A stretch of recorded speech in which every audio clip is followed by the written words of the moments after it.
سلااو لەبێت پاشەوەی کچێکی 14 ساڵان سەردانی بەشی فریاکەوتنی نەخۆشخانەی نەشتەرگەری میهرەبانی کرد ئازارێکی زۆری هەبوو لە بەشی خوارەوەی لە ڕاستی سکی لەلایەن پزیشکی پسپۆری نەشتەرگەریەوە ئاگادار کراینەوە کە ئەم خانمە ڕێخۆڵەکوێرەی نییە و ئەگەری ئەوەی هەیە کە کیسی هێلکەدانی هەبێت پاش پشکنین بۆمان دەرکەوت کە ئەم کیسە بۆتە هۆی ئەوەی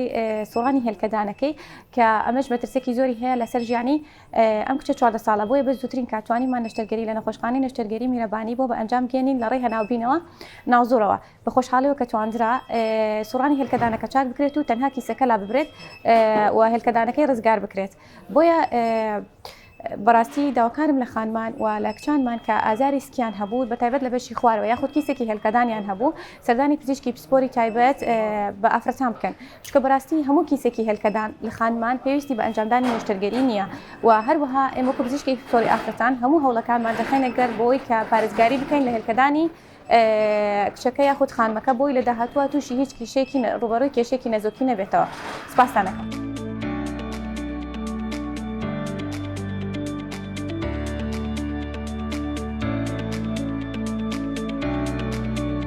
میهرەبانی